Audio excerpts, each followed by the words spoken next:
अस्सलाम वालेकुम जी। मैं इस वक्त रात के इस पहर श्रीलंका के दारुल हुकूमत कोलंबो के एयरपोर्ट पर मौजूद हूँ।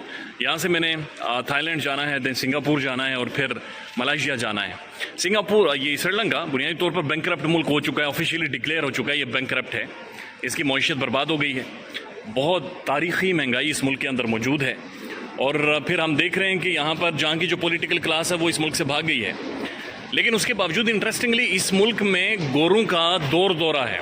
श्रीलंका की सड़कों के ऊपर आपको बेशुमार गोरे नज़र आएंगे। आप श्रीलंका के एयरपोर्ट्स के ऊपर जाएं तो आपको ओवरसीज़ बड़ी तादाद में नज़र आएंगे, आपको गोरे नज़र आएंगे, आपको मुख्तलिफ ममालिक के लोग, मुख्तलिफ कंट्रीज़ के लोग यहाँ पर नज़र आएंगे। यानी एक मुल्क जो बैंकरप्ट हो चुका है, जिसके तबाही निकल गई है, जिसका बुरकस निकल गया है। लेकिन उसके बावजूद भी जो इंटरनेशनल कम्यूनिटी है, जो इंटरनेशनली लोग हैं, जो आम लोग हैं, जो डॉलर्स, पाउंड्स और मुख्तलिफ करेंसीज लेकर इस मुल्क में आते हैं, जो कि महंगी तरीन इस वक्त बहुत यानी महंगी तरीन जगह है श्रीलंका, वहाँ पर आकर ख़र्च करते हैं। तो उसकी बुनियादी वजह क्या है? एक बैंकरप्ट मुल्क में कोई क्यों जाना चाहेगा? तो उसकी जो बुनियादी वजह समझ आ रही है, यहाँ की लॉ एंड ऑर्डर सिचुएशन है। यानी श्रीलंका के अंदर सबसे खूबसूरत बात यह है कि ओवरसीज़ के लिए, टूरिस्ट के लिए ये इंडस्ट्री बना चुके हैं। यानी टूरिज़्म के हवाले से कोई भी गोरा, कोई भी बंदा आता है, उसके साथ कोई दो नंबरी, कोई ज़्यादती नहीं हो सकती, उसे कोई रोक नहीं सकता। उसके लिए फास्टेस्ट इमिग्रेशन इन्होंने बना रखी है। लॉ एंड ऑर्डर की सिचुएशन ज़बरदस्त है, कोई किसी को छेड़ नहीं सकता, तंग नहीं कर सकता। यानी इसके बावजूद कि पॉलिटिकल क्लास भाग गई, मुल्क बैंकरप्ट हो गया, लेकिन टूरिज़्म इंडस्ट्री आज भी इनकी टॉप पर है। आज भी लोग ट्रस्ट कर रहे हैं, यहाँ पर आ रहे हैं, यहाँ पर पहुँच रहे हैं और इस मुल्क में पैसे और रुपए खर्च कर रहे हैं। पाकिस्तान में ऐसा क्यों नहीं है? बदकिस्मती है कि पाकिस्तान में एयरपोर्ट से शुरू होता है और उसके बाद इमिग्रेशन ऑफिस से शुरू करके तो टैक्सी वाले से लेकर होटल वाले तक सिर्फ सब ने काटना शुरू कर देना होता है, सब ने खाना शुरू कर देना होता है और सब अपने अपने हिस्से की बोटियां नोचते हैं। उसके बावजूद भी, नोचने के बाद भी जो लॉ एंड ऑर्डर की सिचुएशन है वो इतनी ज़्यादा ख़राब है कि लोग ट्रस्ट नहीं करते।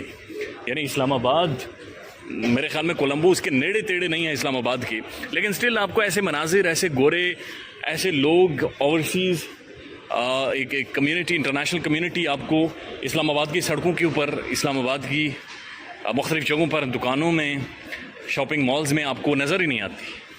और उसकी वजह यही है कि लॉ एंड ऑर्डर की सिचुएशन ख़राब है। उसकी वजह यही है कि आज भी हम टूरिज़्म को अपनी एक इंडस्ट्री नहीं बना सके।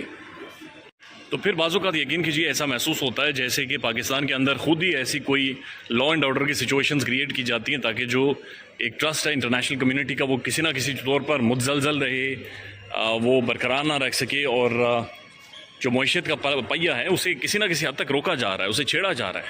अगर ये सारी चीज़ें यानी सिर्फ कुछ एक सिक्योरिटी देकर कोलंबो एयरपोर्ट पर बहाल की जा सकती हैं, एक ट्रस्ट मेंटेन किया जा सकता है, तो फिर पाकिस्तान में क्यों नहीं, इस्लामाबाद में क्यों नहीं, इस्लामाबाद में ये सारी चीज़ें क्यों नहीं हो सकती? इस्लामाबाद में क्यों एक इंटरनेशनल कम्युनिटी ट्रस्ट करके वहाँ पर नहीं आ सकती, वहाँ पर चल नहीं सकती, वहाँ पर घूम फिर नहीं सकती, वहाँ पर फ्रीली मूव नहीं कर सकती?